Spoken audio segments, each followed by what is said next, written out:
Sir, আজকে দেখছি আপনার ভীষণ মন খারাপ। চলুন একটা গল্প শোনাই। যখন আমার ভীষণ করে কষ্ট হয়, আমি তখন এই কথাগুলো নীরবে শুনি।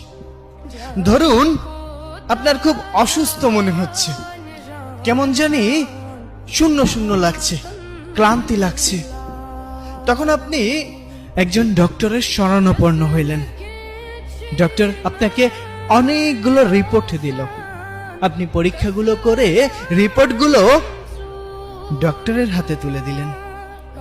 ডক্টর রিপোর্টটা হাতে নিয়ে আপনার মুখের দিকে তাকাচ্ছে, আবার রিপোর্টের দিকে তাকাচ্ছে। তখন আপনাকে জিজ্ঞাসা করলো, আপনার সাথে কেউ আসেনি? তখন আপনি বললেন, না, আমি একাই এসেছি। অনেক দিন ধরেই ক্লান্ত মনে হচ্ছে, কেমন জানি মনে হচ্ছে, আমি জানি না।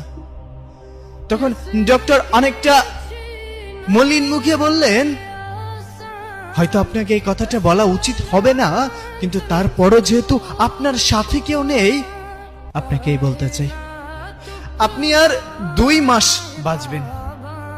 আপনার জীবনের সব ইচ্ছা আকাঙ্ক্ষা সবকিছু পূরণ করে নিন। যদি কোনো কিছু ইচ্ছা অপূরণীয় থাকে, আপনি পূরণ করে নিতে পারেন। এই 2টা মাস আপনি এই পৃথিবীকে দেখে নেন।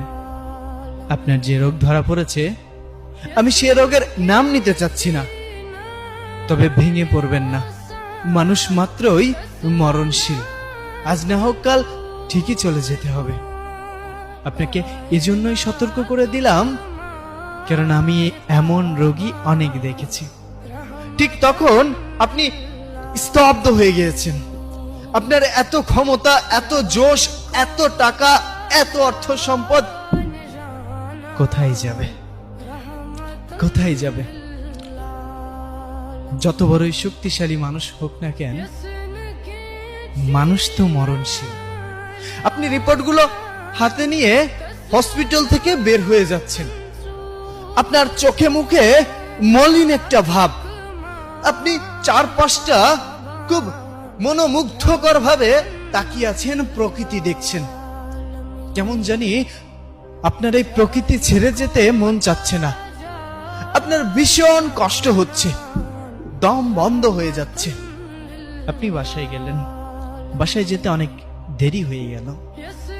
তখন প্রতিদিনের মতো আজও বাবা বলে উঠলো, হ্যাঁ, দেখো তোমার গুণধর ছেলে এসেছে, নাও এখন হাত পা ধুইয়ে খাবার দাও, খেয়ে আবার বের হোক। সারাদিন তো কোনো কাজকর্ম নেই,